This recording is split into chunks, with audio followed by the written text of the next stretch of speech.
혹시 억지로 하루 2리터씩 물을 마시고 계신가요? 그렇다면 오늘 영상은 꼭 끝까지 보셨으면 좋겠습니다. 많은 분들이 건강의 기본은 하루 물 2리터라고 생각합니다. 예전에 유퀴즈에서도 잘못된 상식이라고 소개된 적이 있지만 아직도 절대적인 건강 법칙으로 알고 계시는 분들이 많습니다. 그럼 물 2리터는 왜 이렇게 유명해졌을까요? 그 시작은 1945년 미국 국립연구위원회에서 발표한 권장 수분 섭취량입니다. 당시 발표에는 성인은 하루 약 2.5리터의 수분이 필요하다고 적혀 있었습니다. 그런데 중요한 문장이 하나 더 있었습니다. 대부분의 수분은 음식에도 포함되어 있다. 즉 평소 섭취하는 음식 속 수분까지 모두 합쳐 하루 약 2.5리터라는 의미였습니다. 하지만 시간이 지나면서 이 내용은 빠지고 사람은 하루 물 2리터를 마셔야 한다는 말만 남게 된 것입니다. 게다가 이후 건강서적과 다이어트, 피부 미용 분야에서 물을 많이 마시면 독소가 빠지고 피부가 좋아지고 살도 빠진다는 이야기까지 더해지면서 거의 상식처럼 퍼졌습니다. 하지만 현재 여러 연구기관의 공통된 의견은 하나입니다. 사람마다 필요한 수분량은 다르다. 한의학에서도 비슷하게 생각합니다. 체질에 따라 필요한 수분량이 다르다고 봅니다. 설명을 쉽게 하기 위해 오늘은 크게 두 가지로 나눠보겠습니다. 양인과 음인. 첫 번째 양인은 몸에 열이 많고 땀을 많이 흘려 수분 소모가 많은 사람입니다. 이런 분들은 물을 충분히 마시는 것이 도움이 됩니다. 반대로 몸이 차고 땀이 적으며 수분이 쉽게 정체되는 사람도 있습니다. 바로 음인인데요. 이런 분들은 물을 필요 이상으로 마시면 오히려 몸이 더 힘들어질 수 있습니다. 그럼 이런 체질을 어떻게 구분할 수 있을까요? 가장 정확한 방법은 한의원에서 체질 진단을 받는 것입니다. 하지만 진료를 받기 어렵다면 다음 세 가지를 한번 확인해 보세요. 첫 번째, 물이 잘 안 당긴다. 목이 마르지도 않는데 건강에 좋다고 억지로 물을 마십니다. 몸이 원하지 않는 것을 계속 밀어넣고 있는 것일 수도 있습니다. 두 번째, 물만 마시면 바로 화장실에 간다. 우리 몸은 항상 일정한 상태를 유지하려고 합니다. 이미 수분이 충분한 상태라면 마신 물을 바로 소변으로 내보내는 경우가 있습니다. 물컵으로 비유하면 쉽습니다. 컵이 이미 가득 차 있는데 물을 더 따르면 넘칠 수밖에 없죠. 세 번째, 배에서 물소리가 자주 난다. 배고플 때 나는 꼬르륵 소리와는 조금 다릅니다. 정말 물이 흔들리는 듯한 소리가 반복해서 나는 경우가 있습니다. 이런 경우에는 몸에 수분이 정체되어 있을 가능성을 생각해 볼 수 있습니다. 여기까지 정리하면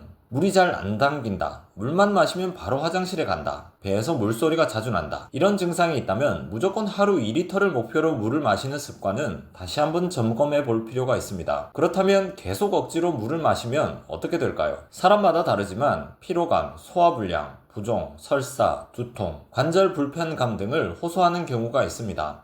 실제로 제 진료실에서도 만성 소화불량으로 오신 분 가운데 수분 섭취를 줄인 뒤 훨씬 편해졌다고 말씀하신 경우가 있었습니다. 물론 침치료와 한약치료도 함께 진행했습니다. 또한 양방의학적으로도 과도한 수분 섭취는 저나트륨 혈증을 일으킬 수 있습니다. 가벼운 경우에는 피로감이나 두통, 메스꺼움이 나타날 수 있고 심한 경우에는 의식 저하나 경련까지 발생할 수 있습니다. 물론 일반적으로 이렇게까지 되는 경우는 드물지만 과하면 오히려 건강에 해가 될 수 있다는 점은 분명합니다. 그렇다면 물은 어떻게 마시는 것이 좋을까요? 1리터일까요? 2리터일까요? 정답은 없습니다. 사람마다 몸이 다르기 때문입니다. 숫자에 맞춰 억지로 마시기보다는 내 몸이 보내는 신호를 먼저 들어보세요. 목이 마를 때 조금씩 마시고 운동을 많이 했거나 땀을 많이 흘렸다면 더 마시면 됩니다. 반대로 몸이 원하지 않는데 건강에 좋다는 이유만으로 억지로 하루 2리터를 채울 필요는 없습니다. 결국 건강은 숫자를 맞추는 것이 아니라 내 몸을 이해하는 것에서 시작합니다.